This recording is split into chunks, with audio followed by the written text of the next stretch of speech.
Look, I am Vice President of the United States of America. The President sets the policy. I am absolutely comfortable with the fact that men marrying men, women marrying women, and heterosexual men and women marrying women are entitled to the same exact rights, all the civil rights, all the civil liberties. And quite frankly, I don't see much of a distinction beyond that.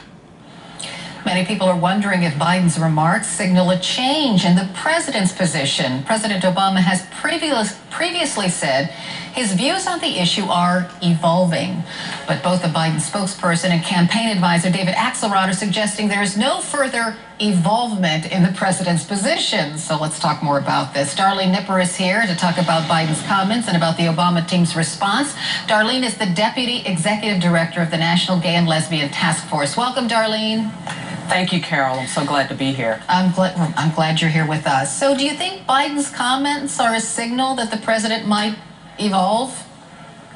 I hope that they're a signal that the president might evolve. I mean, I think that it's clear that many Americans already believe in our families and in love and in commitment, and believe that we ought to have the same fairness and ability to marry that anyone else does. So hopefully this is a sign and a signal that the next person we'll hear this from will be President Obama. Some people might say the president has done enough for the gay community. In your mind, with Don't Ask, Don't Tell going away, in your mind, is that enough? Well, I think this administration has done a lot for the LGBT community, and they ought to be acknowledged for what they've done. But there's a lot more to do, and this is among the things that we expect and hope the president will do. It's important for the administration to come out unequivocally in support of fairness and families and love.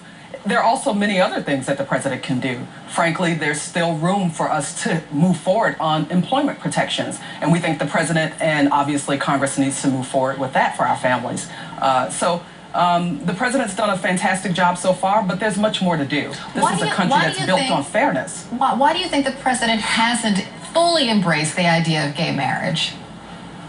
Well, I think that's a fantastic question, Carol. I wish that I knew why he hasn't done it. I believe that, like other advocates do, that the American people have been evolving and have grown to accept this issue. So it's kind of difficult to understand why the president has not come out. I mean, obviously, there's plenty of chatter about not wanting to do it before the election and so on.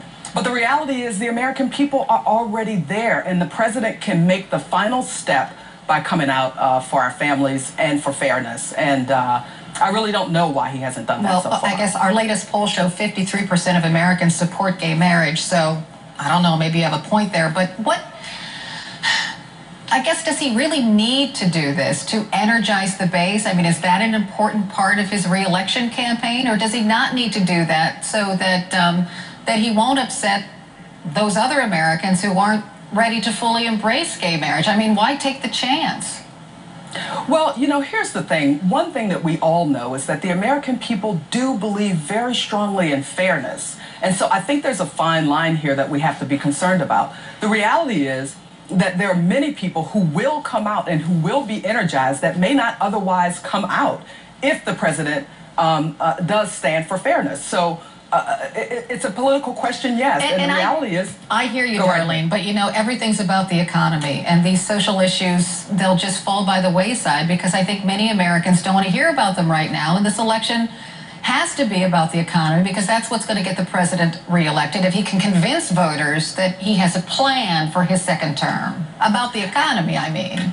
Oh, absolutely, and I think it's an interesting point to make, and the reality is that our families are struggling in part because we need to have the same fairness and opportunity that every other family has. These issues are not disconnected. I do believe very strongly, and the task force, the National Gay and Lesbian Task Force, where I'm the Deputy Executive Director, is an organization that has said over and over again, the issue is jobs, the issue is employment, the issue is fairness. All of those things are connected, and our families are, like I said, continuing to need the support of the president to make sure that all Americans actually have the opportunity to go into a place of employment as who they are and to be able to love who they are. This is a non-issue in many ways because the reality is in terms of the social aspect of it, the reality is that people care about love and family and commitment. And that's great. That's all we're saying.